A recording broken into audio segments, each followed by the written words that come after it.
Et bonsoir à tous, vous êtes sur G d'interview. Et aujourd'hui, j'ai l'honneur d'accueillir KF, l'auteur de La Clé des Nuages. Donc nous avons ici un rôliste de l'expérimentation du jeu de rôle, de la symbolique, du sens des règles. Bref, c'est avec grand plaisir que je te reçois aujourd'hui. Bonjour KF, comment vas-tu ? Hello, ça va très bien. Merci pour ton invitation. Tout le plaisir est pour moi.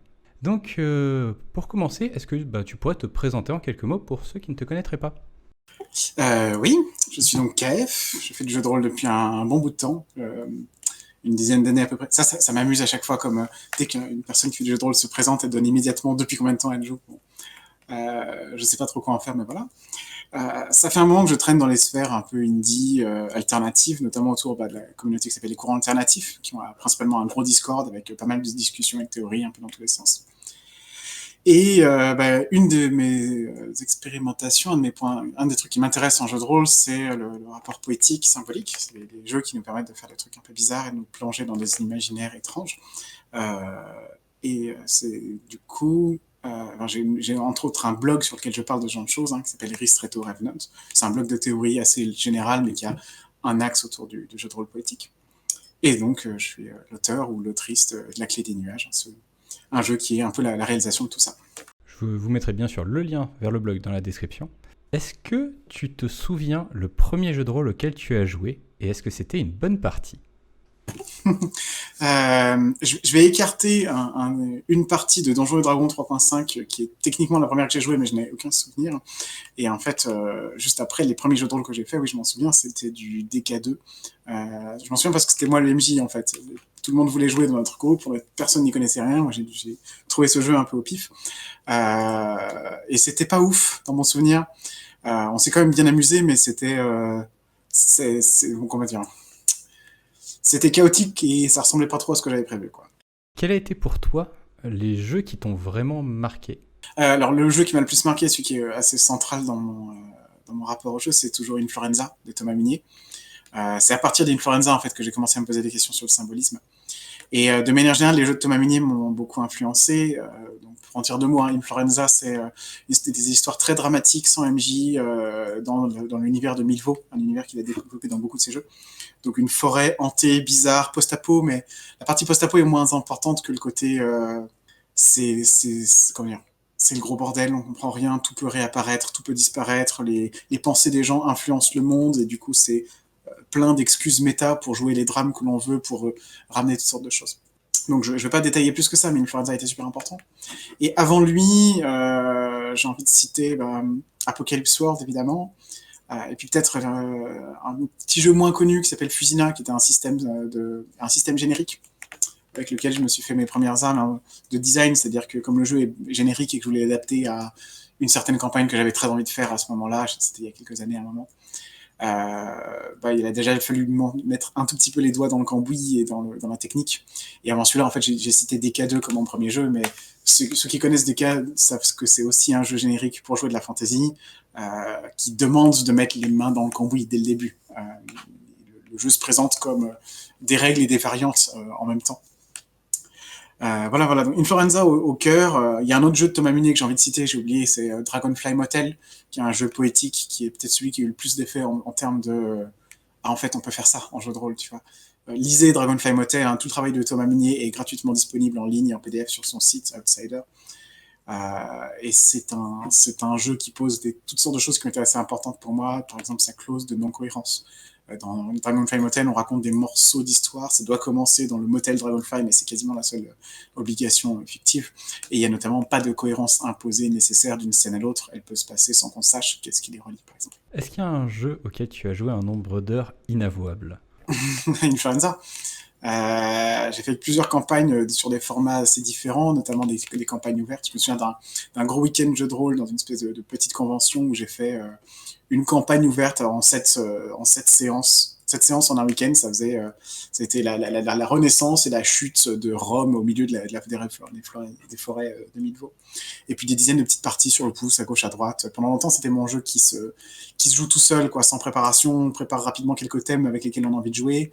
Et les thèmes ensuite sont inclus dans un tableau de thèmes qu'on peut tirer au hasard pendant le jeu. Enfin, dès qu'on a choisi de quoi est-ce qu'on veut parler, on peut le transformer en système et jouer avec.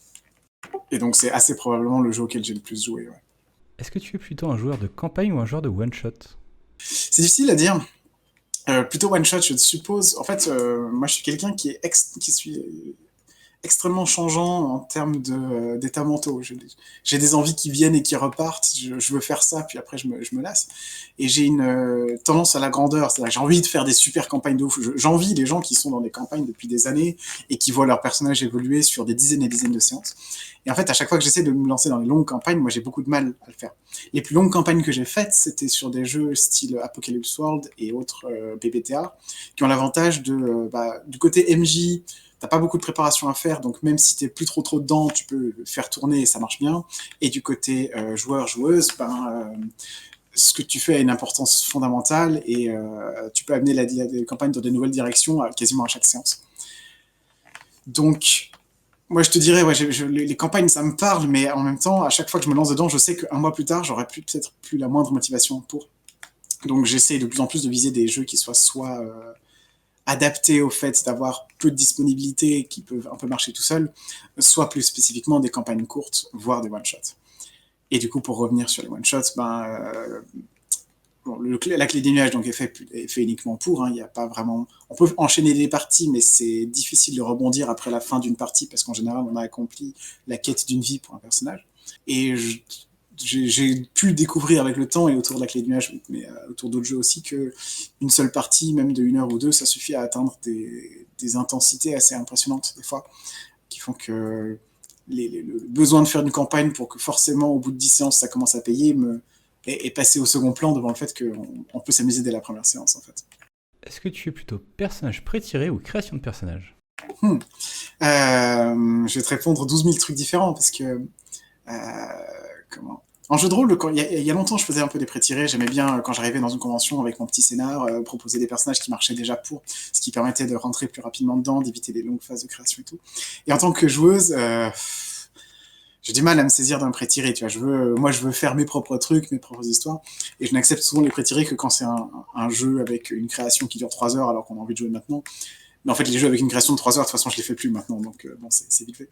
Mais à côté, tu vois, je fais beaucoup de GN aussi, enfin, j'en ai fait avant l'Apocalypse, et le club dans lequel j'étais était à fond sur le format...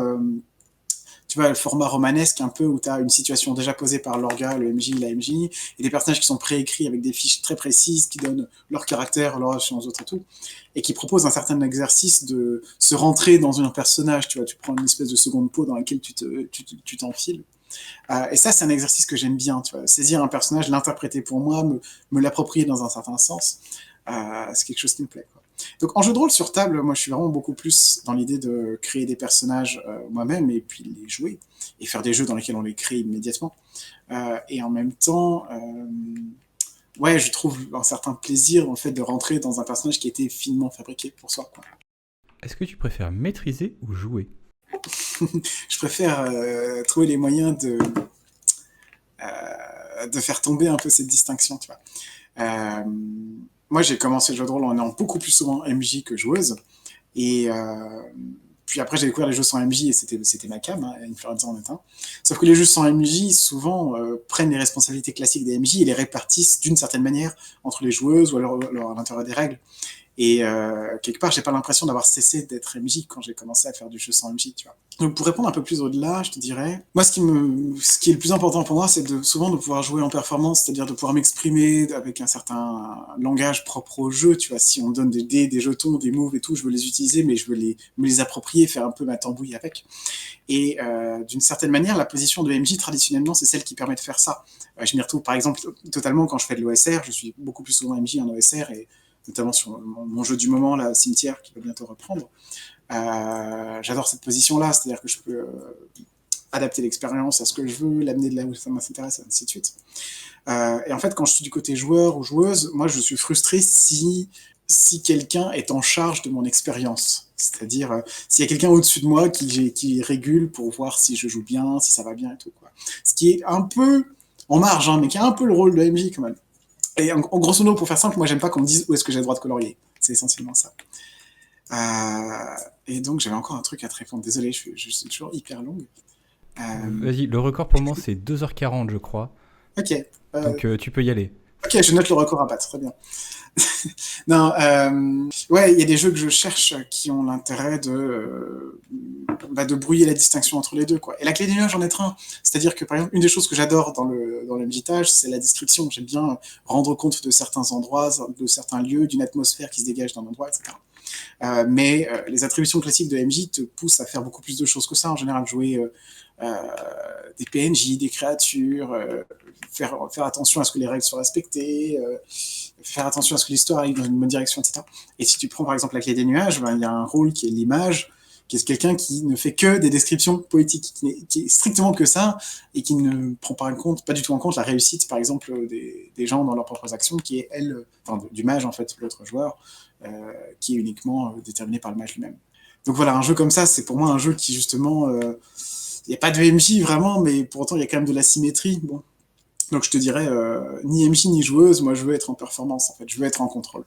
Et voilà, le dernier truc que je voulais dire, je suis désolé, j'y arrive, c'est la distinction. Qu'est-ce qu'on fait de la position respective des joueuses et des règles dans le jeu?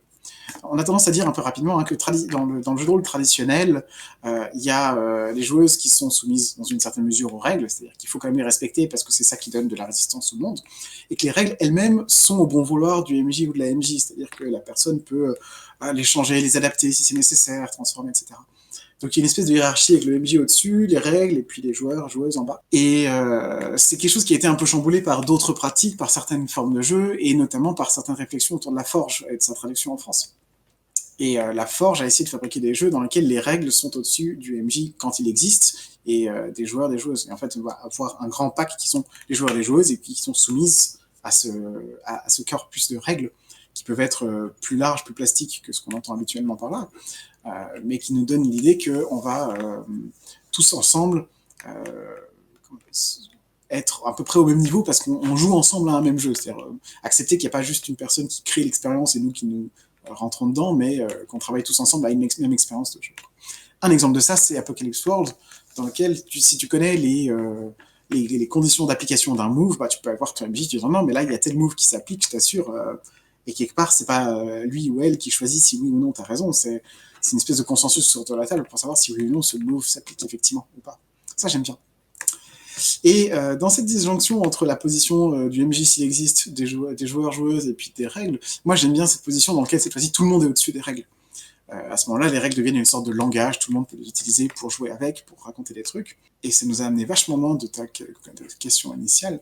Du coup, moi je te dirais, pour répondre de façon un peu bizarre à la fin, c'est moi je veux être MJ, mais je veux que tout le monde soit MJ en fait. Je veux que tout le monde ait ce droit qu'on se donne de contrôler l'expérience de jeu, savoir un peu qu'est-ce qu'on veut fabriquer ensemble, et ouais, choisir la forme, la structure dans laquelle on va jouer.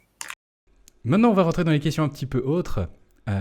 Si tu souffrais d'une terrible malédiction ne te permettant de ne jouer plus qu'à un seul jeu de rôle et qu'il serait impossible d'en faire un nouveau et qui ne serait pas un des tiens, lequel ça serait? C'est le moment où il faut que j'essaie de trouver autre chose qu'Influenza à te répondre, tu vois. Ouais, bah, je crois que c'est Influenza, en fait. Parce que son côté extrêmement plastique, la façon dont on peut réfléchir ensemble, ça c'est un truc que j'avais développé quand je jouais, réfléchir ensemble, établir une liste de thèmes, puis jouer avec ces thèmes-là, et sortir un petit peu de cet univers forestier, Milvaux, qui paraît étouffant et bizarre et très spécifique au début. Mon premier contact avec Milvaux n'était pas hyper agréable, je me disais, qu'est-ce que c'est que ça? Des forêts hantées, post-apo, j'aime pas le post-apo, moi. J'étais pas sûr que c'était vraiment pour moi. Et en fait, tu peux jouer littéralement le roi Arthur qui revient de la guerre du Vietnam, tu vois. C'est tellement large dans ce qu'on peut faire. Il y a des gens qui ont fait... Eugénie a fait un théâtre, donc un théâtre, c'est-à-dire un cadre de jeu basé sur Bridget Jones. Il y a des gens qui ont fait des trucs basés sur... y a un mix avec Itrasby, le jeu surréaliste bizarre là, dans une ville très très étrange. Tu peux faire 1 million de choses avec Influenza, tu peux mettre un MJ ou pas, le jeu est plus ou moins prévu pour les deux settings, et il y a des rapports à la créativité qui sont hyper intéressants, parce que tout le monde a de la place de création, mais on peut aussi la concéder quand on ne veut jouer que son personnage et laisser les autres jouer le décor. On peut prendre en charge plein de choses, on peut discuter de l'histoire ou alors la laisser se faire toute seule. On a toute une multitude de positionnements possibles par rapport à ce jeu qui lui donne ouais, une richesse qui, moi, me donne envie. Si tu m'en donnes qu'un seul à faire, en plus, ça fait longtemps que j'ai pas joué, ça tombe bien. Ce serait Influenza. Ouais. En dehors du tien ou d'un des tiens, quel jeu conseillerais-tu pour débuter dans le jeu de rôle? Influenza. Il y a plein de réponses à ça. Je rebondis sur ta question parce que ça, c'est une question qu'on revient souvent. C'est quoi le bon jeu d'initiation, quoi. Alors, le terme d'initiation est assez chargé. Il y a un côté presque sectaire, quoi. C'est quoi ton, c'est comment est-ce que tu vas rentrer dans le grand monde du jeu de rôle. En fait, en soi, pour moi, la meilleure réponse à ça, c'est de dire, il n'y a pas une initiation unique et ultime qui serait le meilleur jeu par lequel rentrer. Euh, on y réfléchit beaucoup en termes d'accessibilité, de complexité des règles. On se dit, on devrait peut-être chercher des jeux avec des règles plus simples, qui soient faciles à prendre en main, etc. En fait, mon point assez important, c'est de dire, quand quelqu'un essaie de commencer le jeu de rôle, en tout cas fait une partie là pour voir, cette personne n'est jamais une débutante totale de tout en fait. Tu as déjà une certaine idée de qu'est-ce que c'est qu'une histoire, une fiction, à quoi ressemble tel ou tel truc, je sais pas, à quoi ressemble tel ou tel film, ou quelle ou telle façon de jouer l'histoire, quoi. Et ces choses-là, ces particularités qui sont les nôtres lorsque nous commençons un nouveau média fictionnel, influencent énormément la façon dont on va pouvoir jouer ensuite. Et donc, moi, je te dirais, le meilleur jeu d'initiation, c'est un qui est déterminé, choisi avec la personne qui commence à jouer. Et pour ces raisons-là, en fait, il y a pas mal de... Enfin, comment dire, on peut assez facilement vendre l'idée que Donjons et Dragons serait un très bon jeu de départ pour des gens qui viennent, tu vois, du MMO, de la fantasy, et qui ont déjà cette image en tête de longue liste de compétences, de règles de combat compliquées, etc. C'est pas trop ma cam, mais je pense qu'il y a pas mal de gens pour qui c'est un cadre rassurant et assez facile. Dans d'autres directions, il y a d'autres jeux, dans des jeux plus alternatifs, quoi, que j'ai envie de citer. Peut-être qu'un qui me vient le plus facilement à l'esprit, c'est Fiasco. J'ai pas tant joué que ça, de Jason Morningstar. Fiasco, il se base vraiment sur des canons cinématographiques que pas mal de gens ont. Alors moi, je les ai découverts a posteriori. J'ai joué à Fiasco sans connaître ses références. Mais voilà. C'est ceux des films, notamment des frères Cohen, des films de ratage, donc typiquement Fargo, c'est-à-dire, ou des demi-losers, plein de défauts, mais un peu sympas, essayer de monter une combine pour... genre, on va jouer un enlèvement pour toucher l'assurance enlèvement, et puis après, on la rend et on fait comme ça on a touché la thune et tout se passe extrêmement mal. Et donc Fiasco joue exactement ça avec un système sans MJ où tu poses des scènes les unes au-dessus des autres. Chacun a un personnage qui est défini par ses relations avec les gens à ses côtés. Et tu te retrouves à jouer des personnages à la fois très haut en couleur, très simples, très directement envoyés dans une direction. Et le jeu te déresponsabilise pas mal à chaque scène, c'est-à-dire que tu as le choix entre cadrer une scène et puis c'est les autres qui vont choisir comment elle se finit, donc c'est pas ta faute si ça se passe pas bien. Ou alors à l'inverse, laisser les autres te cadrer une scène, comme ça si t'as pas d'inspiration, tu sais pas quoi faire, les autres peuvent t'aider. Et toi tu choisis comment elle se finit, donc t'as quand même ce petit contrôle sur l'histoire et tout. Voilà, Fiasco c'est super pour ça, parce que c'est assez facile à jouer, ça se joue sans MJ, c'est un système très simple, et puis ça te donne pas mal de matière quoi, pour entrer dedans. Et c'est une réponse parmi pas mal d'autres. Je vais peut-être encore en citer un autre, un jeu alternatif assez connu en francophonie, c'est Perdu sous la pluie de Vivien Féasson. Perdu sous la pluie, c'est hyper simple à jouer, et c'est le genre de jeu où juste le dispositif, très rapidement, construit sa propre ambiance. Je pense en particulier à la façon dont le jeu se saisit de la grammaire. Perdu sous la pluie, on joue à une bande de gamins qui se sont échoués, qui se sont perdus sous la pluie dans une cité. Il n'y a plus personne, plus aucun adulte. Ils sont une espèce de version bizarre du monde, et où les sirènes de l'averse, des méchants monstres, vont essayer de les manger. Donc tu joues ce groupe de gamins qui errent dans la ville en essayant de se sauver, et en s'engueulant essentiellement. On mécanise principalement la tâche qu'on a au groupe. C'est une dizaine de jetons qu'on va perdre petit à petit, jusqu'à se perdre du groupe et a priori disparaître et mourir. Le jeu est très pessimiste et très tragique de ce point de vue-là. Et une de ces règles géniales, c'est que quand tu es en train de parler, toi, de ton enfant, quand tu es en train de dire ce qu'il fait, on est dans un de tes chapitres, tu dis je, tu décris tes émotions et tout, et les autres disent il ou elle, ils décrivent leur personnage à la troisième personne, et sans jamais dire leurs émotions, juste en disant comment est-ce qu'ils agissent. Et c'est pas très dur à suivre. Il y a très peu de règles dans Perdu sous la pluie, du coup, ce genre de quelques petites injonctions qu'on nous donne comme ça, c'est pas très difficile à suivre. Et ça donne très rapidement ce sentiment, à chaque fois qu'on joue contre un personnage, d'être seul contre le groupe tout entier. Et tout le monde se sent seul contre les autres. Et en même temps, comme on est ensemble autour de la table, qu'on est en train de raconter nos histoires, on voit bien qu'il y a une espèce de création collective qui se fait quand même de façon assez sympa, où on se rebalance des cauchemars les uns à la suite des autres. Peut-être que d'ailleurs, je fais une petite digression, des bons jeux à commencer du côté alternatif, c'est les jeux qui ont un bon mécanisme d'embrayage, on va dire, sur la fiction, c'est-à-dire des bonnes façons d'introduire de nouveaux éléments dans la fiction. L'inspiration, l'imagination, ça fait peur au début. On a peur de devoir être des génies de l'imagination avant d'être capable de produire quelque chose. C'est souvent quelque chose qui fait peur aux gens qui n'ont pas joué de jeu de rôle. Et il y a des jeux qui parviennent non seulement à donner des bonnes pistes de départ, mais aussi à, j'ai déjà utilisé le mot, déresponsabiliser les gens vis-à-vis de leur création. Ça, c'est l'étape importante, c'est de dire, t'inquiète, la qualité de la partie ne dépend pas crucialement de toi. Il y a d'autres gens qui vont se saisir de ce que tu as fait, donc t'as pas besoin d'avoir des idées géniales pour que ça marche.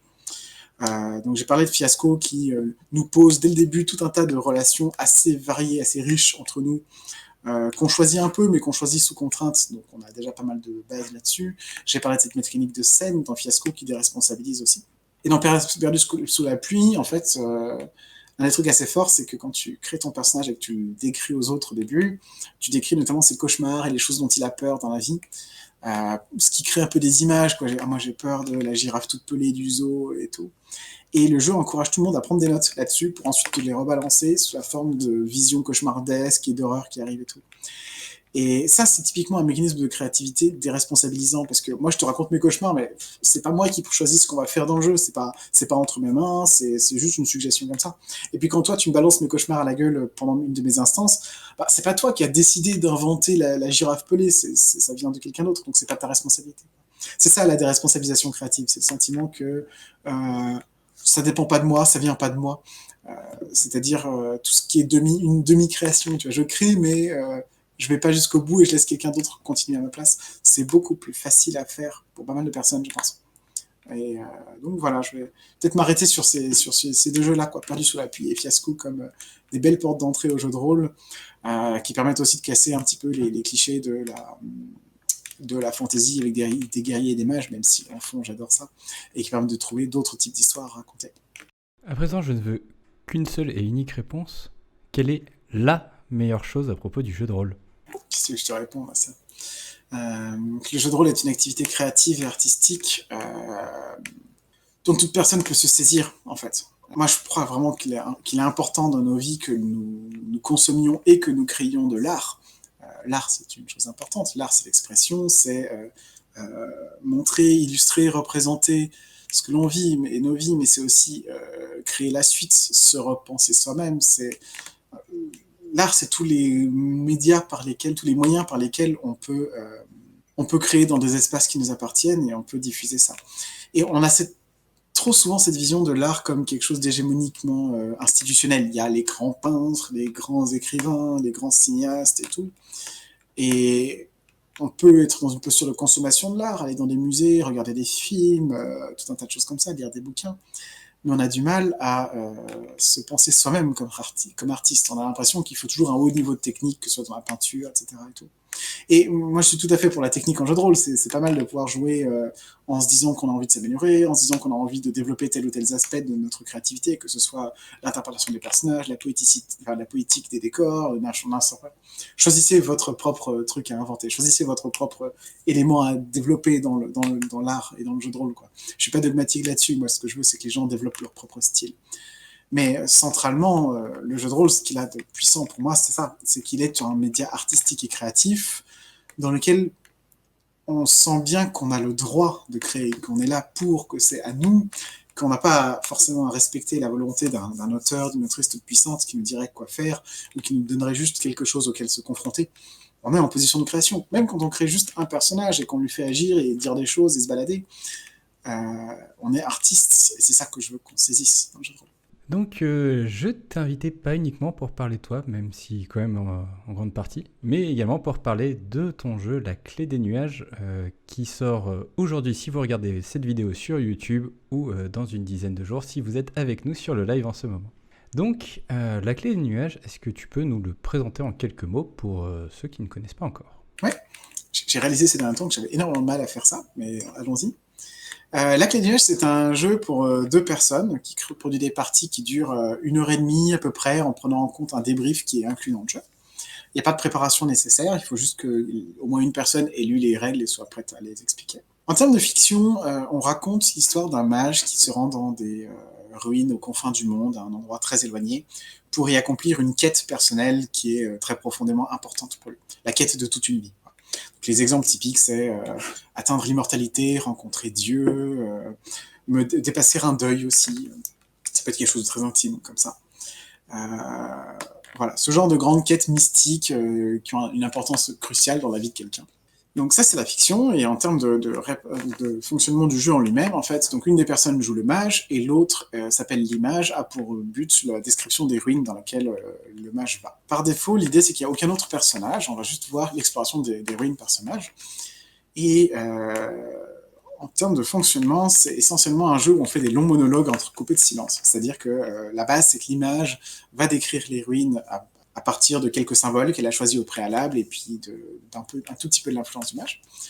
Et une fois qu'elle a fait sa longue description des ruines, qui est à peu près le premier endroit que voit extérieurement le mage dit ce qu'il fait, comment est-ce qu'il agit, qu'est-ce qu'il décide de faire là où il est, qu'est-ce qui se passe ensuite, celui qui décide qu'est-ce qui advient. Et puis, il finit par dire quand est-ce qu'il va autre part, quand est-ce qu'il continue, plus loin dans les ruines, plus profondément, au-delà de telle porte, à tel endroit, etc. Et seulement à ce moment-là, l'image répond en décrivant le nouveau lieu dans lequel on arrive. Donc, on fait comme ça une succession de descriptions de lieux, puis d'actions du mage. Voilà pour le dispositif. Et un petit peu plus maintenant, c'est de dire, c'est un jeu symboliste.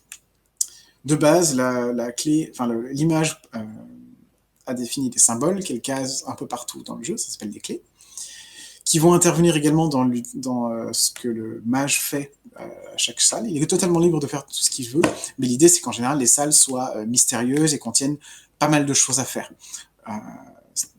Le cœur de ce qui se passe autour de ces symboles, c'est que le mage a donc cette grande quête qui l'importe, mais qu'il ne dit pas à l'image au début. Il a cette chose qu'il poursuit, mais l'image ne la connaît pas. Et il va essayer de la faire deviner, de la faire comprendre à travers ses actions. Donc sans aucun méta. C'est essentiellement un jeu dans lequel, en général, on discute très très peu, voire pas du tout, en dehors de la fiction. Et donc le mage va jouer en racontant comment il arrive, il va avoir des statues d'oiseaux avec des petits mangeoires devant vides, il va sortir de l'eau, remplir un petit peu les mangeoires, puis s'agenouiller, prier devant, et puis passer la porte. Et en tant qu'image, on entend ça sans savoir pourquoi est-ce que le mage fait ça, et on essaie de se demander, mais qu'est-ce qu'il a fait, qu'est-ce que ça voulait dire de mettre de l'eau dans les statues, pourquoi est-ce qu'il a prié, qu'est-ce qui est important. Donc on est en fait dans une espèce d'interprétation poétique un peu tout le temps. Et où les symboles sont au cœur parce que c'est les choses dont on a dit dès le début qu'elles étaient les plus importantes, quoi. Sans en avoir pour autant fixé le sens, c'est-à-dire que la clé du nuage, c'est poser des symboles qui veulent dire rien au début, et puis petit à petit, à la façon dont on les utilise, dont on s'en sert, leur donner du sens petit à petit jusqu'à ce qu'elles permettent de quasiment comprendre la quête du mage. Voilà, donc pour résumer le fonctionnement du jeu, on fait ça, le mage crée une quête qu'il va poursuivre secrètement sans en parler à l'autre, et il agit dans le monde que lui décrit l'image de façon à faire comprendre sa quête, de façon à la faire voir. Donc le mage essaye d'interpréter les lieux que l'image lui donne pour essayer de comprendre quel est le sens qu'ils ont, en faisant comme s'ils avaient un sens profond choisi par l'image, et l'image essaie de comprendre les actes du mage en se demandant quelle est la quête qui les motive. Le jeu s'arrête quand le mage estime avoir conclu sa quête, soit qu'il l'ait accomplie, soit qu'il y ait renoncé, qu'elle n'ait plus de sens. Et la dernière chose à dire, c'est que le jeu se conclut ensuite sur un débrief qui peut être relativement long, avec un certain nombre de questions cadrées pour donner un petit peu les bases, où le but c'est de revenir sur cette partie, revenir sur l'interprétation des clés, de la poésie qu'il y a autour, et refabriquer petit à petit une certaine interprétation de ce qui s'est passé. Est-ce que tu peux nous donner un peu ce qui t'a inspiré à faire ce jeu? Alors un truc que j'ai déjà dit un peu partout, c'est que globalement c'est un jeu pour moi qui est venu de la théorie, c'est-à-dire que c'était vraiment des questions de théorie qu'on s'est posées avec mon ami Valentin sur comment ça marche le symbolisme, comment ça fonctionne dans les jeux, en se disant, ok, bah, y a des symboles qui veulent dire des choses, mais avant de vouloir dire des choses, il faut qu'ils aient été chargés de sens, non? D'où vient ce sens? Est-ce qu'on le construit? Est-ce qu'on l'importe de quelque chose d'autre? Ensuite, qu'est-ce qui fait qu'un symbole signifie quelque chose? Il y a un rapport analogique, comment ce rapport analogique se déploie, etc. Et c'est vraiment des questions de théorie comme ça qui nous ont poussé à se dire, ok, il faudrait un jeu test pour voir à quoi ça ressemble, ce genre de choses. Donc, je n'ai pas exactement répondu à la question de l'inspiration, mais je t'ai donné une réponse qui est d'où vient le jeu concrètement en termes de création, quoi. Et après, sur les inspirations, bah, le canon esthétique de la fantaisie mystique, c'est comme ça que je l'appelle, on le retrouve dans pas mal d'autres, pas mal d'œuvres que j'aime bien. Je pense en particulier à Terre-Mère de Ursula Le Guin, où on suit Ged, l'archimage, qui est donc ce magicien très solitaire en fait, qui va notamment dans le troisième tome, qui va vraiment aux confins du monde pour essayer de comprendre pourquoi la magie disparaît. Bon, je vais pas spoiler, mais c'est un tome qui se résout sur sur l'exploration d'un lieu très étrange par des axes très, très bizarres qui se comprennent un peu symboliquement, quoi. J'adore le canon esthétique de Terre-Mère et j'ai essayé de l'insuffler un petit peu dans le l'image. Un autre canon esthétique qui a beaucoup valu c'est La Pietà, le château dans le ciel de Miyazaki. Mais le jeu dont je pourrais plus parler maintenant, et qui est un peu cité d'ailleurs dans le texte lui-même, c'est Sphinx de Fabien Hiltvine. Sphinx, c'est un jeu alternatif d'archéologie fantastique. Donc le principe, c'est qu'il y a une personne, une sorte de MJ qui prépare des ruines pleines de mystères. Il s'est passé des choses à un certain endroit. Et on joue des explorateurs scientifiques, etc., qui arrivent et qui découvrent petit à petit les mystères de cet endroit.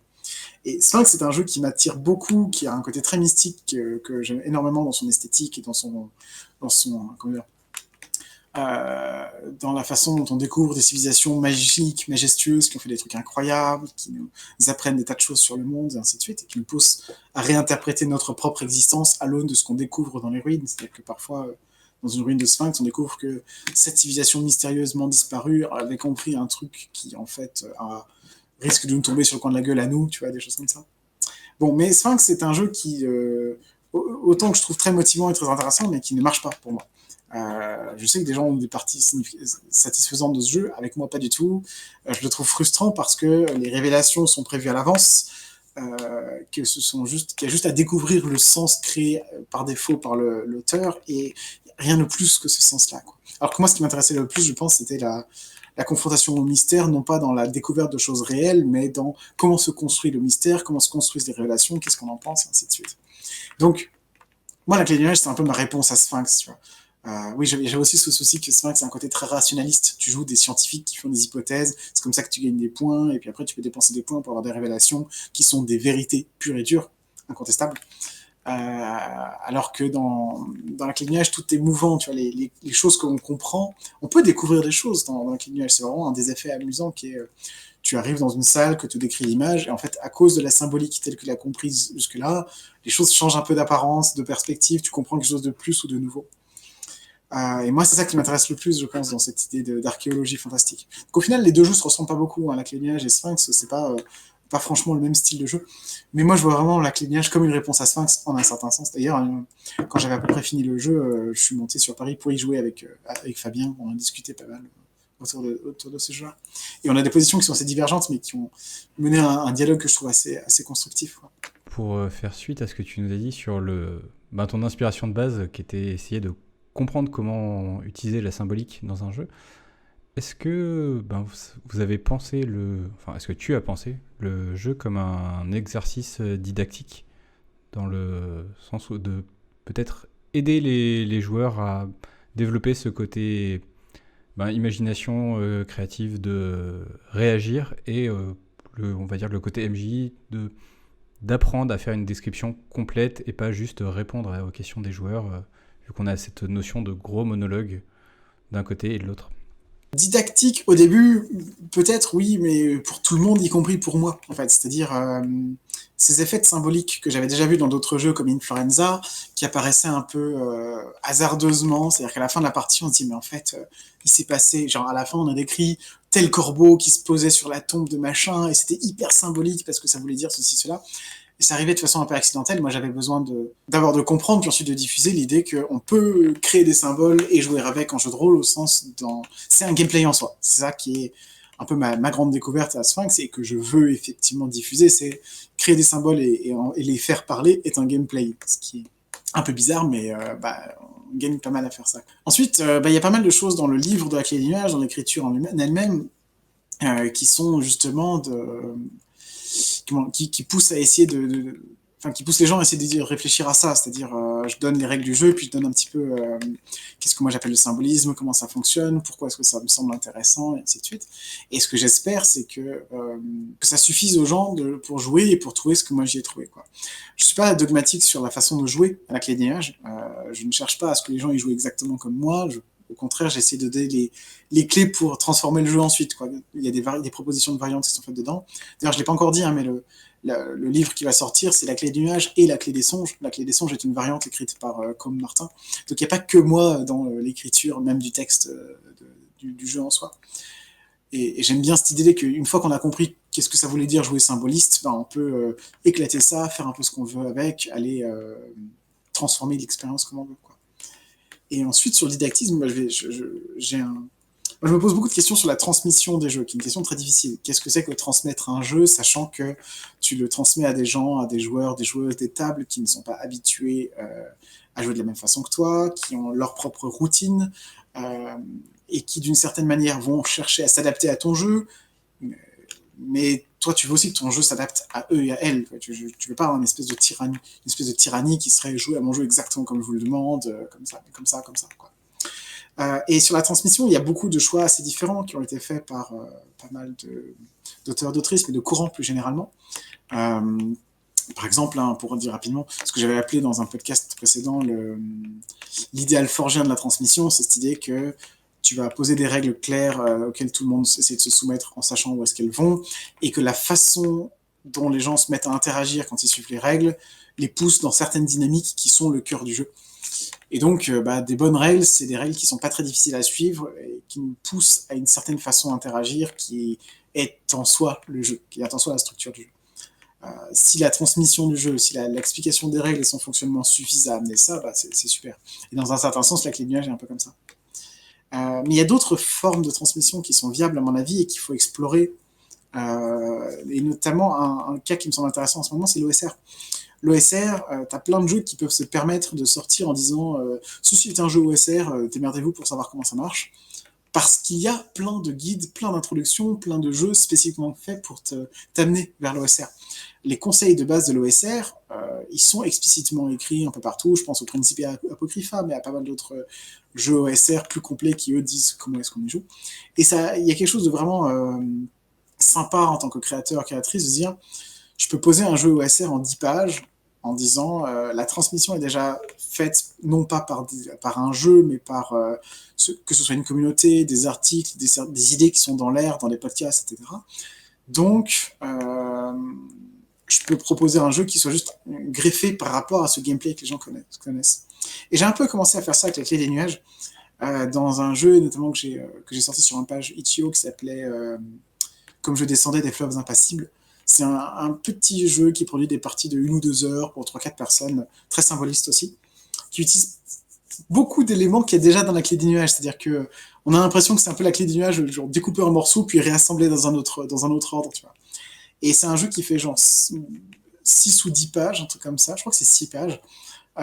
Et il aurait pu en faire 60 comme la clé des nuages, mais je me suis senti le droit, en fait, de dire, pour les gens qui ont envie de jouer symboliste, qui voient un peu ce que c'est que la poésie rôliste, ou qui veulent se lancer dedans, même sans connaissance, comme ça, allez-y, c'est parti, voilà 2-3 petits conseils, et je donne pas beaucoup plus dedans.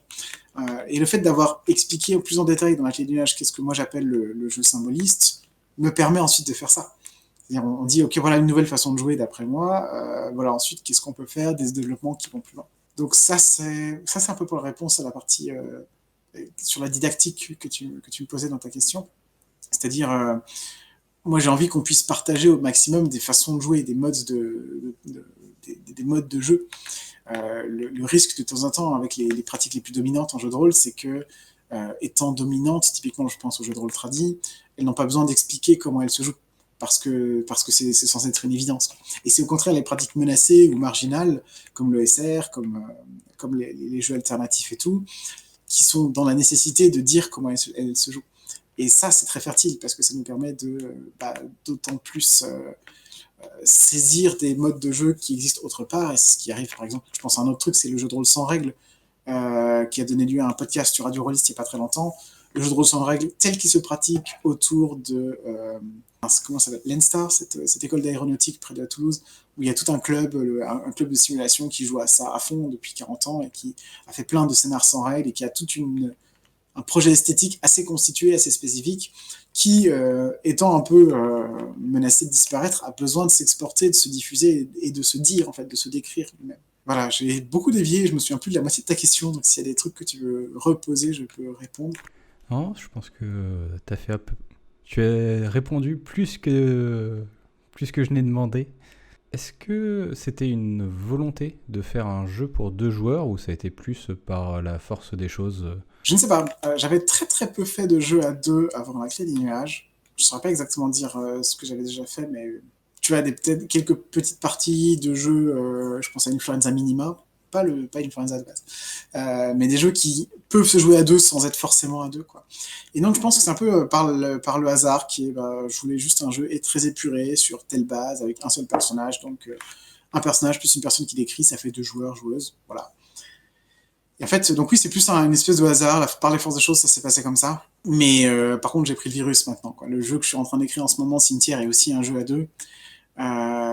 J'ai attaqué d'autres campagnes à 2, j'ai des gens avec qui je fais des parties à 2 de temps en temps. Enfin, c'est un mode de jeu une configuration qui me plaît énormément et que j'ai pas fini d'explorer. Depuis combien de temps tu travailles sur la clé des nuages? Je me sens bête, je saurais plus te ressortir la date à partir de laquelle il y a eu la clé des nuages. Je dirais 2017-2018, un truc comme ça. Mais en fait, j'ai pas trop le sentiment d'avoir travaillé sur la clé du nuage en elle-même. C'est-à-dire qu'il y a eu toute cette discussion en amont sur le symbolisme qui a mené à l'écriture du jeu et de ses règles, en fait. Et tout le travail en aval qui est expliquer expliquer le symbolisme en tant que gameplay dans les articles du jeu.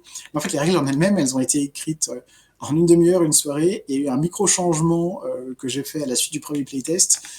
Et c'est tout. C'est-à-dire qu'elles ont... C'est pas du tout... Moi, genre... j'ai pas eu ce sentiment en tant que game designer de travailler encore et encore le texte jusqu'à ce qu'il soit pile-poil poli et qu'il aille exactement là où je veux avec les bonnes règles. Ce que j'ai plutôt avec Cimetière en ce moment. En fait, la clé nuage est tombée tout cuit comme ça. C'est-à-dire que à force de réfléchir sur le truc, il y a eu un set de règles qui a marché dès le début et puis voilà.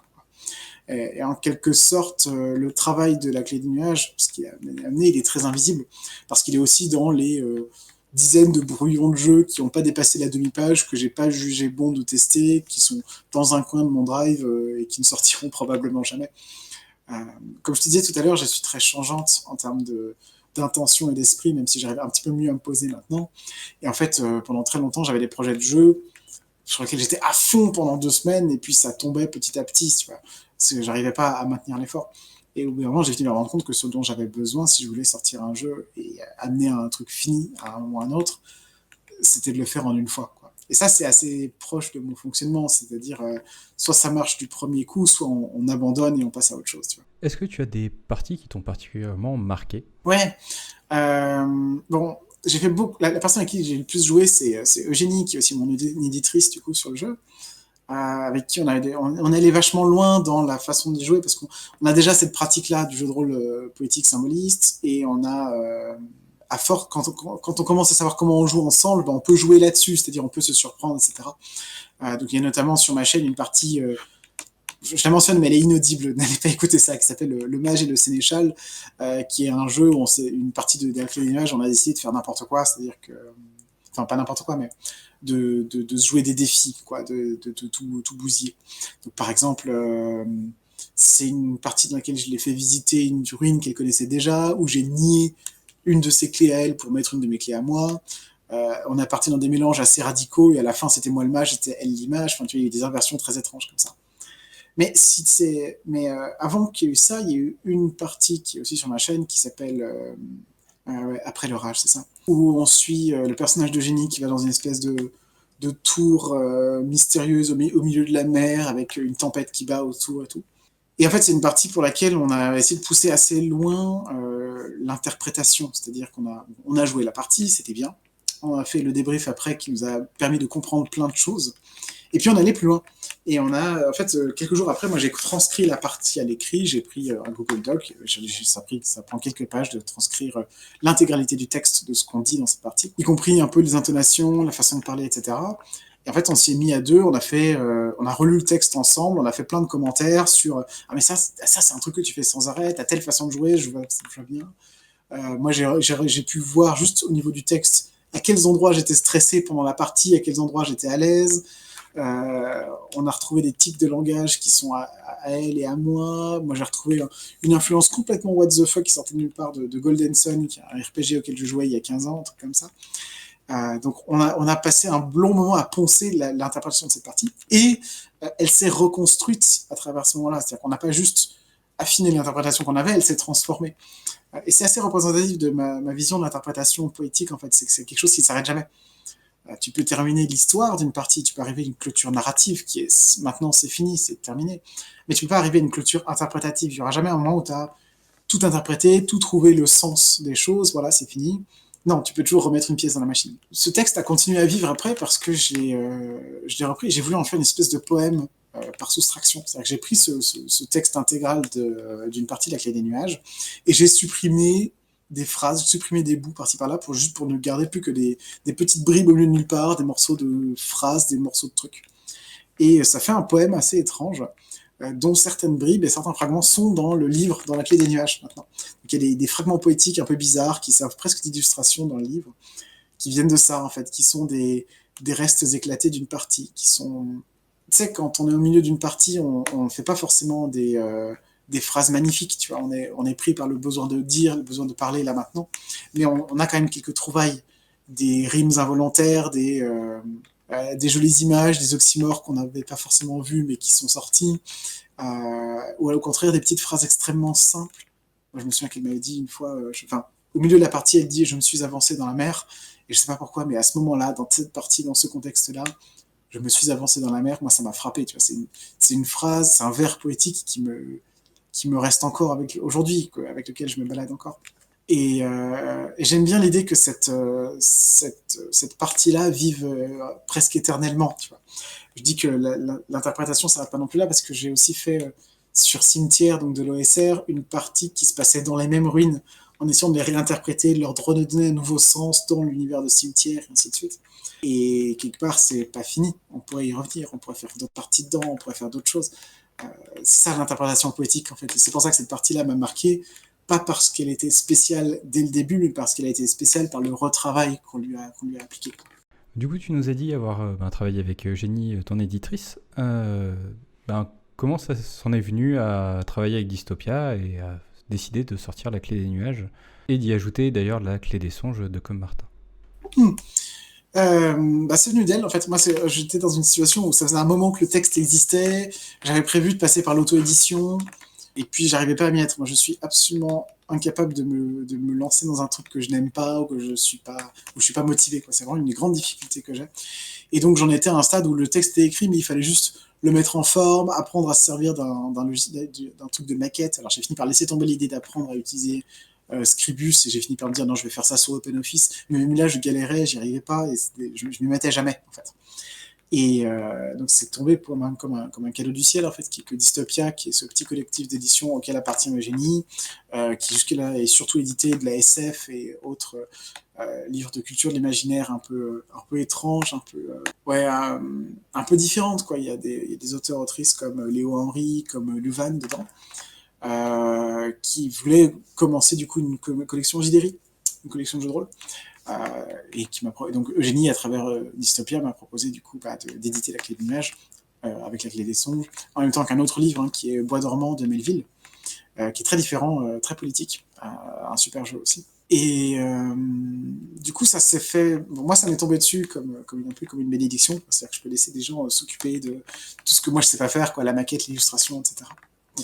Et j'y ai trouvé beaucoup de plaisir, notamment dans le fait que, vu ce que je t'ai dit sur le fait que, tu vois, même si veux transmettre un certain gameplay que je trouve original, à la fin, je veux que les gens se saisissent du jeu et que le jeu ne soit pas juste la création de moi, auteur, autrice, qui descend sur vous et qui vous demande de l'accepter comme tel. Et du coup, dans le processus d'édition me plaît en ce qu'il contient une perte de contrôle. La maquette, c'est pas moi qui l'ai faite. Il y a certains choix esthétiques dans dans les polices, dans la mise en page, etc., qui ne sont pas faits par moi.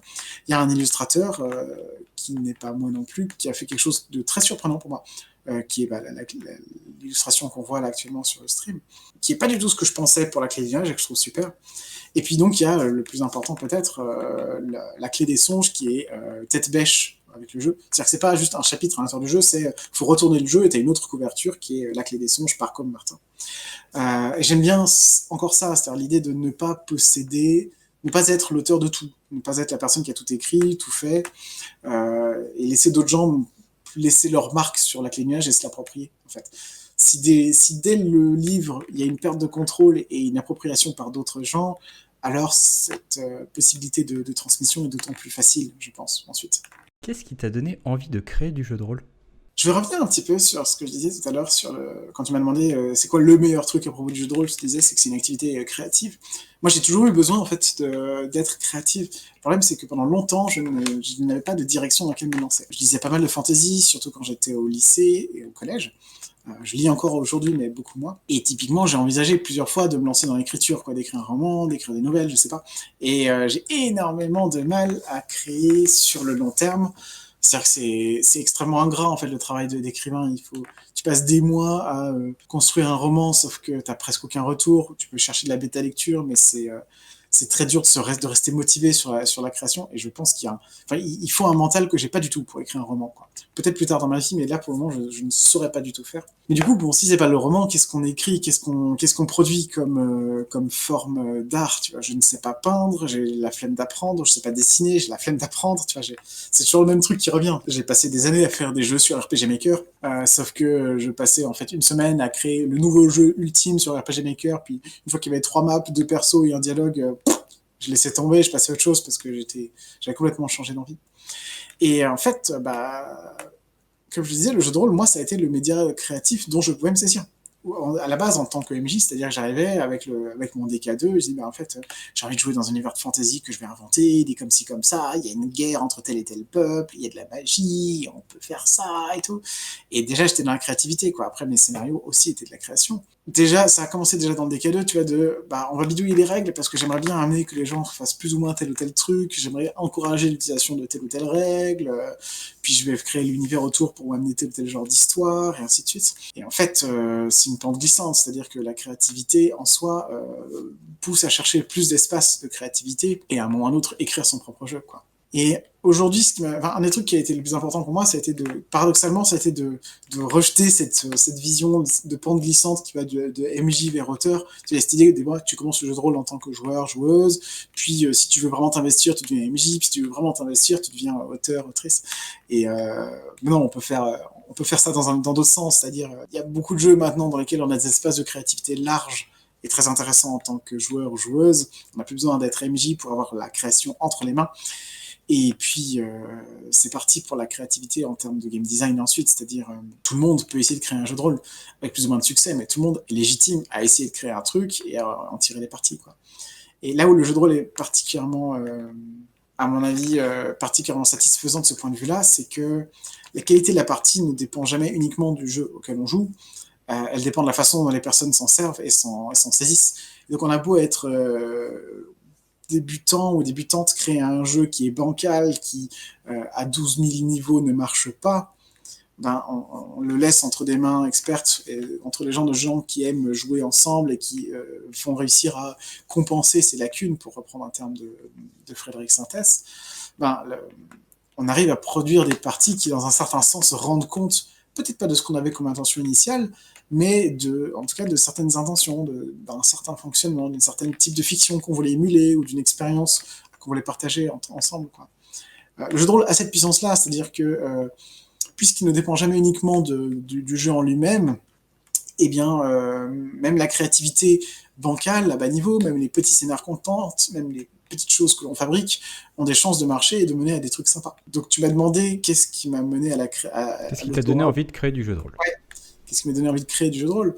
Bah, c'est le jeu de rôle, en fait, c'est tout. Ça n'a jamais pas été dans mes intentions, en fait. On sait que c'est La Clé des Nuages, c'est le premier jeu que tu as fait publier, mais est-ce que tu as fait d'autres jeux, enfin, que tu as écrits jusqu'au bout, qui ne l'ont pas été?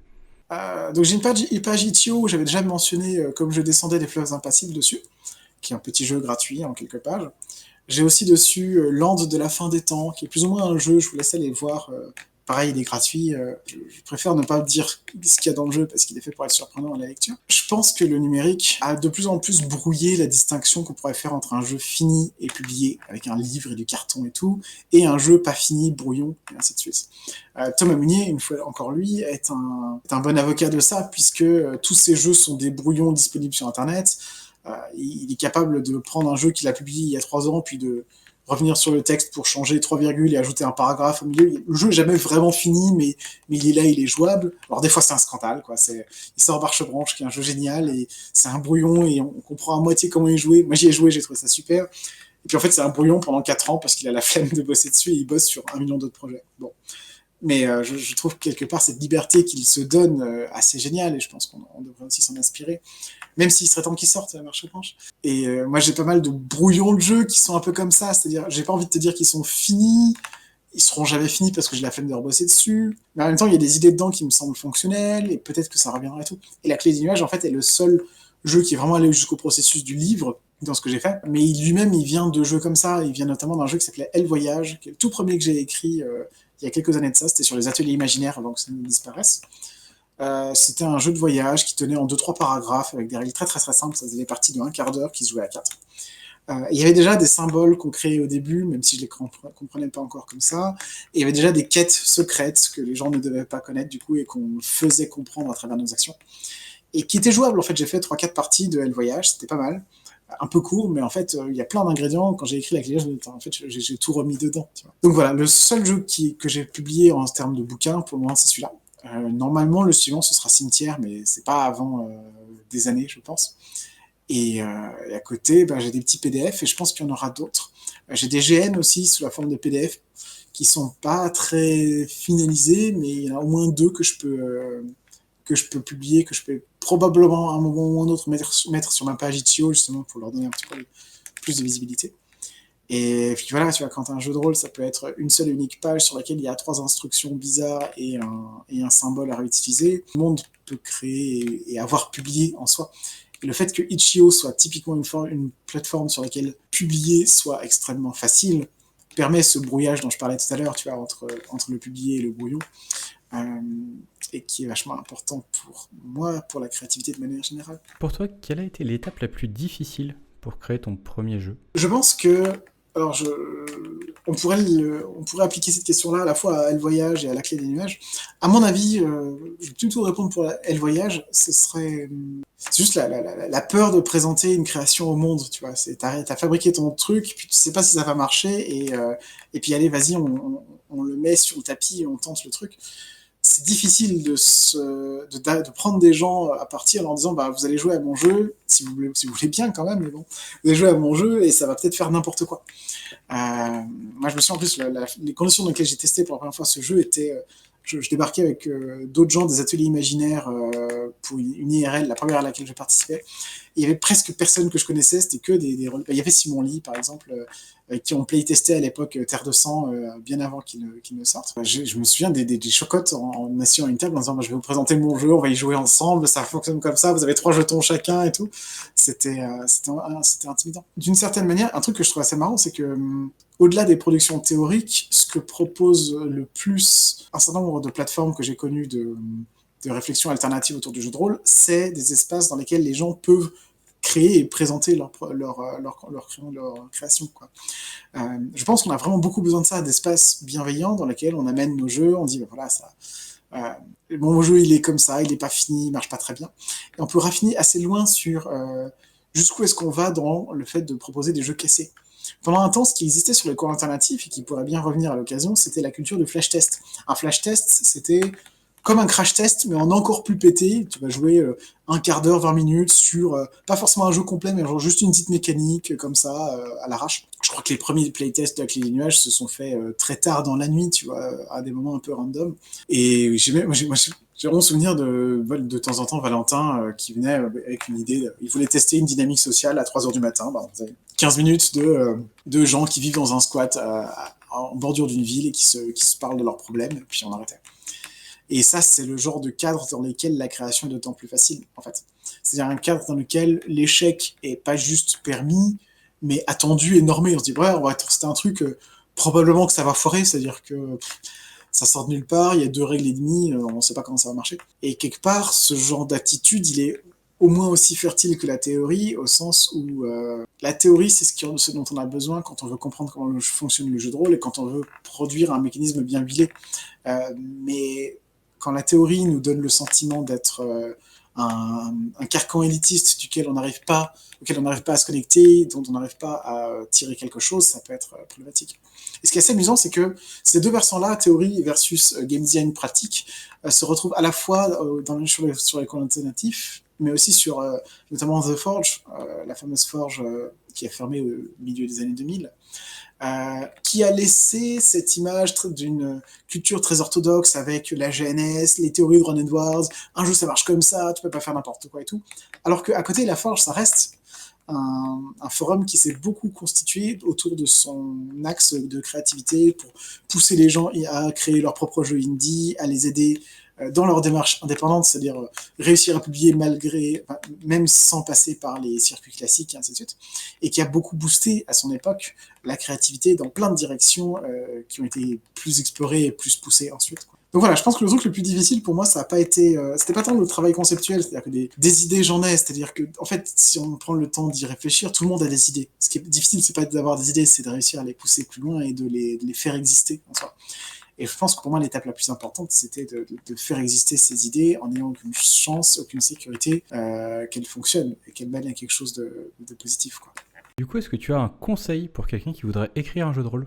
Ouais, c'est de tester tout de suite et de trouver des gens avec qui tester. Par défaut, ça peut être sur les cours alternatifs si vous voulez. Si c'est du jeu de rôle traditionnel, il n'y aura pas des masses de gens intéressés, mais il y en aura quand même. Et puis sinon, allez-y, c'est parti.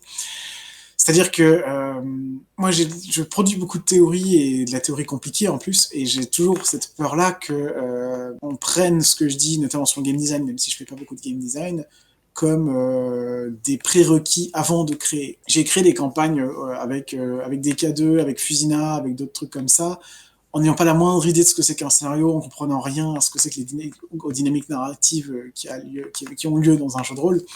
À la fois, je me suis cassé les dents, ce qui m'a beaucoup appris, et en même temps, j'ai eu des trucs super satisfaisants, super motivants, quoi. J'ai des souvenirs de campagne sur Fusina, où on avait adapté l'univers de Fate Stay Night, qui était génial. Donc, mon premier conseil, ce serait vraiment ça, c'est permettez-vous de créer, trouvez des gens qui sont OK pour jouer des mini-parties foirées.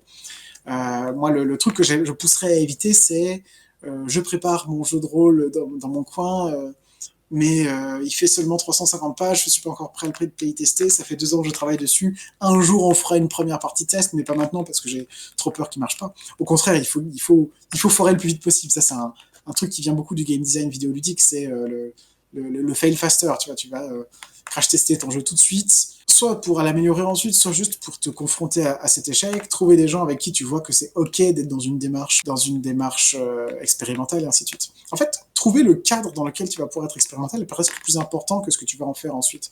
Notamment, tu vois, pas mal de gens ont un rapport au jeu de rôle qui est le jeu de rôle, c'est une soirée entre potes.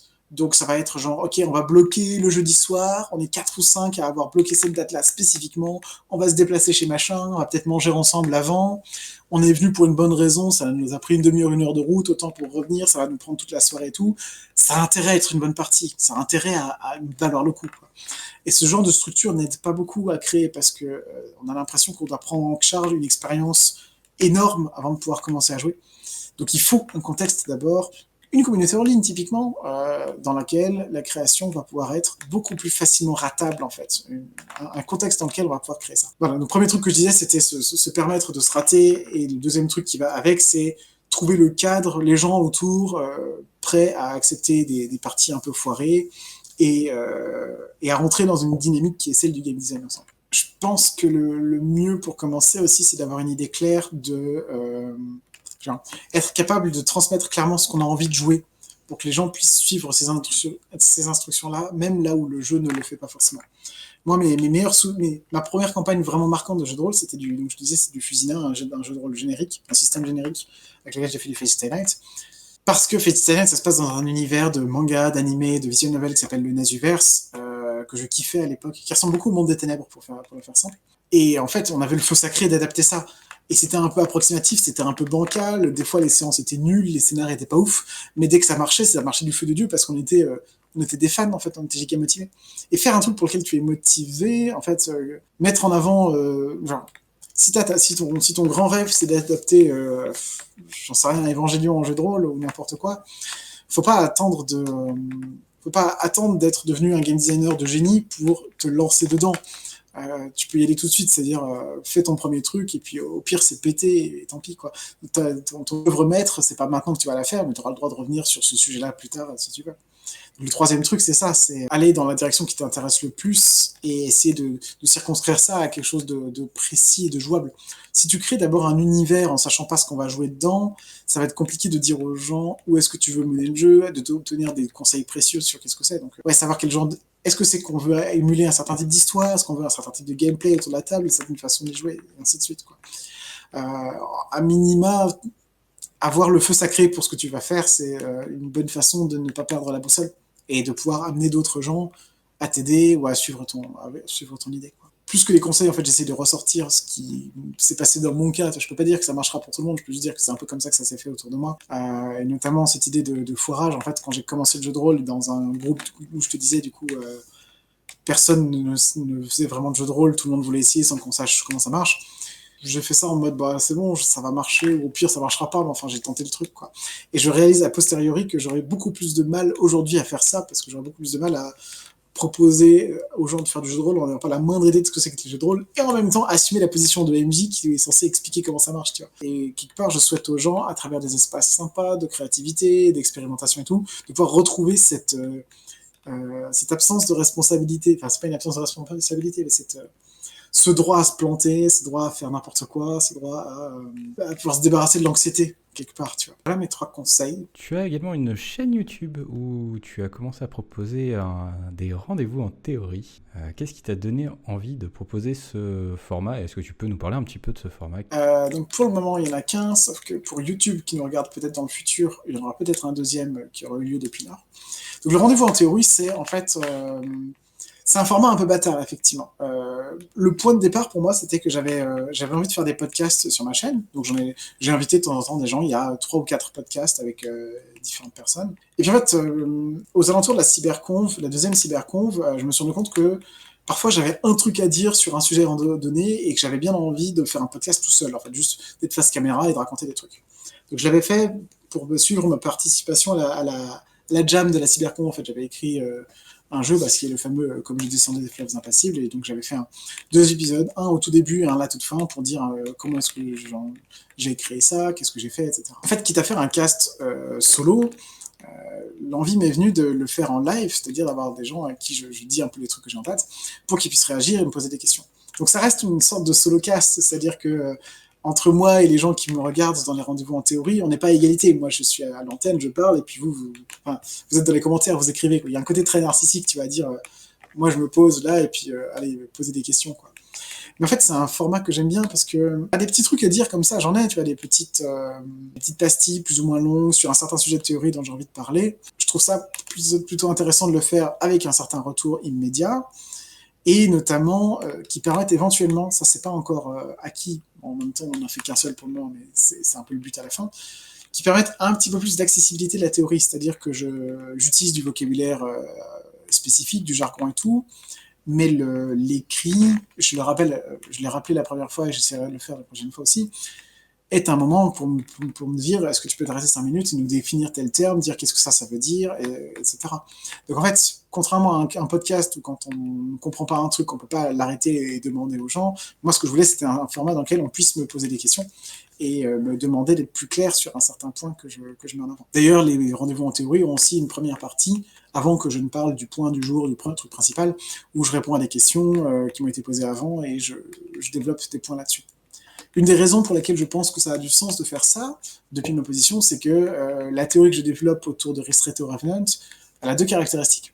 La première, donc moi je l'appelle le performativisme globalement, ça vient du jeu en performance, les articles sur avec Génie, mais ça dépasse largement juste cette façon de jouer. Donc, la théorie performativiste, en fait, pour moi, elle a vocation à grossir, à parler du tout de jeu de rôle et à proposer un nouveau regard, une nouvelle façon de penser le jeu. En tant que tel, j'ai besoin du coup de la mettre en avant, de l'appliquer à pas mal de cas. Quand on me pose des questions, je réponds pas, je réponds spécifiquement en tant que performativiste, en disant, d'après moi, dans ma vision du jeu de rôle, en termes de signes, d'objets, etc., vis-à-vis de tel ou tel article que j'ai pu écrire, voilà comment on peut penser tel aspect. Je pense que certaines réflexions performativistes sont un peu nouvelles, qu'elles amènent à des pensées qu'on n'a pas trop eues avant. Par exemple, la vision des règles comme un langage.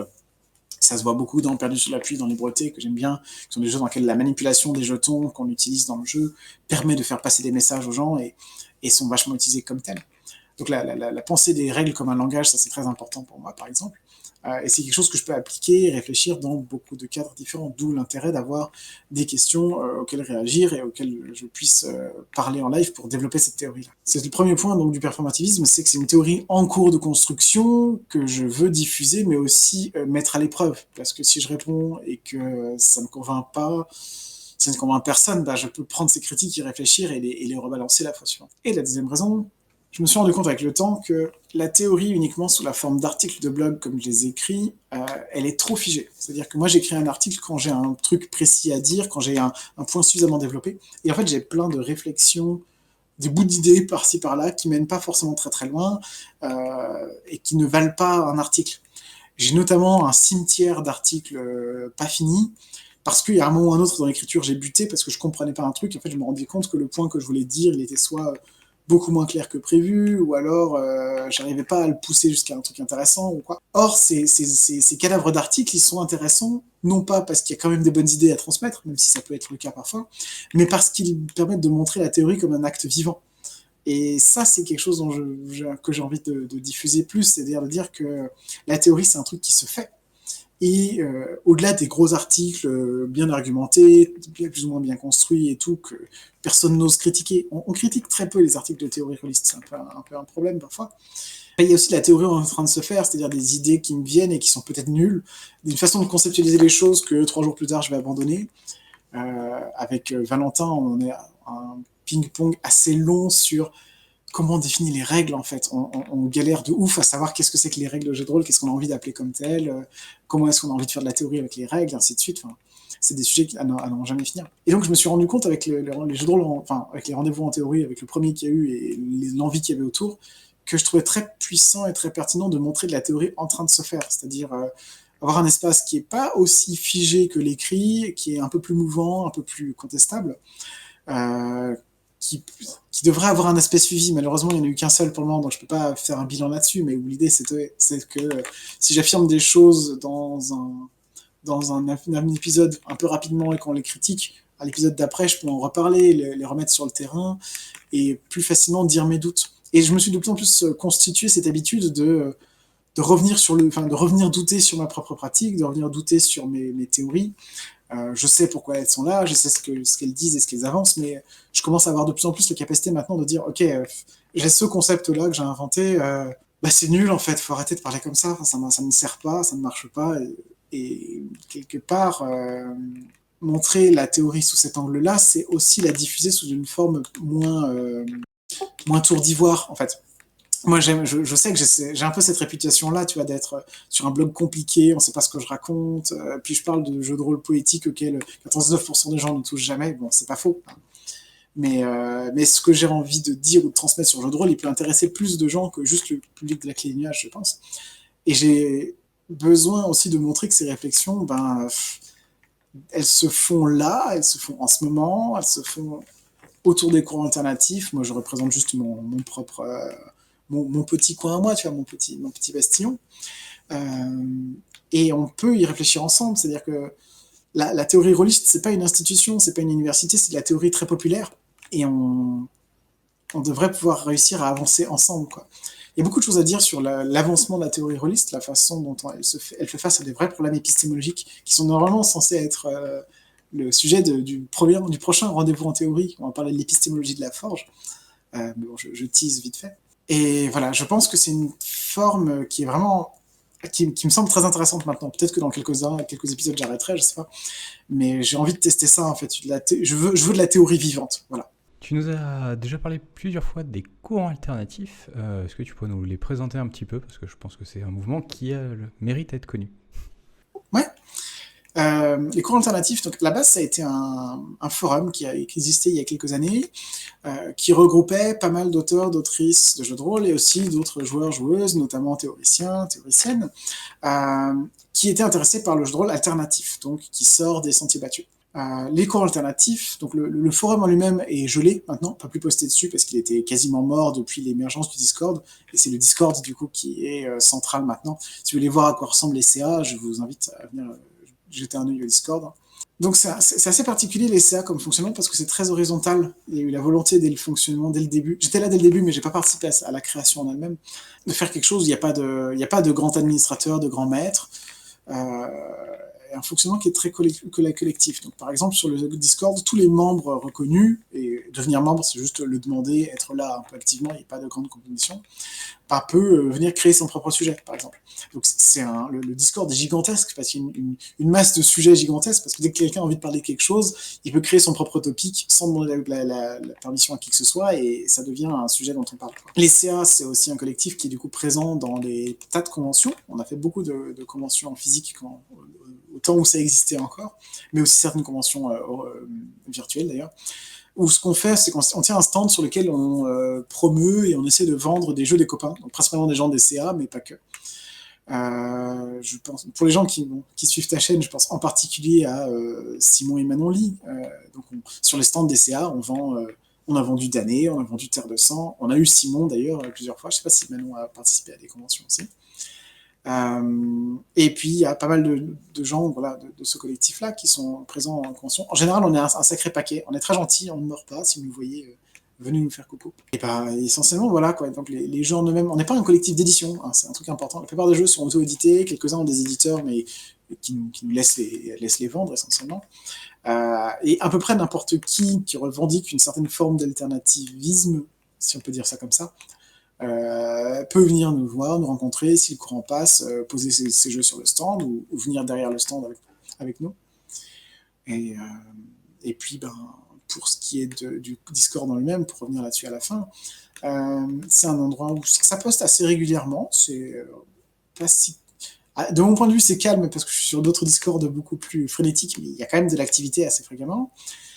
Et il y a de la place pour discuter, pour poser des réflexions et voir où est-ce qu'elles mènent, pour amener des nouveaux sujets et les discuter ensemble. Et il y a pas mal de discussions de plus ou moins de théorie à pas mal de niveaux différents, de game design aussi quand les gens ont envie d'en faire. Voilà, c'est très ouvert et assez libre. Je pense que j'en ai dit l'essentiel. Merci beaucoup de t'être prêté au jeu de mes questions sur la clé des nuages, qui sera donc disponible dès le 1er mars, si je ne m'abuse, donc chez Dystopia et peut-être chez les bons crémiers s'ils sont encore ouverts d'ici là. Et est-ce que éventuellement tu as un mot de la fin? C'est un point de théorie dont j'ai déjà parlé plusieurs fois, mais que j'ai envie de remettre en avant et que j'aimerais développer plus dans les temps qui viennent. Mon souhait vis-à-vis du milieu rôliste, c'est que les gens se saisissent d'autant plus de leur capacité de création, qui se disent artistes. Soyons les artistes et les auteurs, les autrices de nos personnages, de nos scénarios, de nos jeux, de tout ce qu'on veut, quoi. Donc, j'ai envie de dire la chose suivante, c'est plus que n'importe quelle forme d'art aujourd'hui, le jeu de rôle est un média qui nous appartient, qui vous appartient. J'ai envie d'exhorter les gens à s'en saisir et à en devenir auteur, quoi. Créer des jeux si c'est ce que vous voulez, bousiller, transformer des jeux si vous voulez aussi, c'est quelque chose dont on gagne, qu'on gagne énormément, c'est-à-dire on gagne beaucoup à comprendre comment fonctionnent les jeux et à les péter dans des directions un peu improbables et inattendues, à se permettre des expérimentations et à voir ce que les autres ont expérimenté dans leur coin. Je ne sais pas qu'est-ce que c'est, qu'est-ce que vous avez besoin de faire de votre écran, c'est pas à moi de le juger, mais je vous exhorterai autant que je le pourrais à vous saisir du jeu de rôle comme quelque chose qui vous appartient et qui est votre média, même si vous avez commencé le jeu de rôle la semaine dernière. Et pour terminer sur la clé des nuages, si vous jouez à mon jeu, moi ce que je vous souhaite, je vais le dire comme ça, j'aime bien cette formule, c'est de devenir vous-même l'auteur ou l'autrice de ce jeu. C'est-à-dire, ne vous soumettez pas à mes règles, faites votre propre clé des nuages, demandez-vous comment vous le transformez, qu'est-ce que vous voulez jouer réellement avec, qu'est-ce que vous voulez raconter, qu'est-ce que vous voulez transformer, jusqu'à ce que ça n'ait plus rien à voir avec mon jeu. C'est tout ce que je lui souhaite.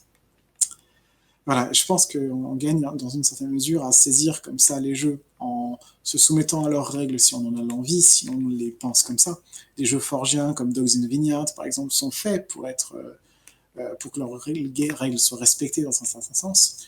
Mais ce respect, c'est à nous de choisir si on l'accorde ou pas, et on a très bien le droit aussi de les désosser et de faire d'autres choses avec. Et je pense qu'il y a de la créativité à chercher dans cette direction-là aujourd'hui. Voilà. Eh bien, ma foi, c'était un excellent mot de la fin. Merci encore. Je te souhaite une grosse réussite pour la clé des nuages. C'est un jeu que je vous conseille vivement. Vous pourrez voir un playtest effectué par moi-même sur cette chaîne. Vous pourrez également voir dans un futur futuriste une revue sur le jeu sur la chaîne de Graal Sud TV en compagnie de moi-même et de Adrien des Joueurs au Baluchon. Et dans tous les cas, merci encore de nous avoir suivis. Merci à toi KF et à une merci prochaine. Et merci à toutes et tous. Jouez bien.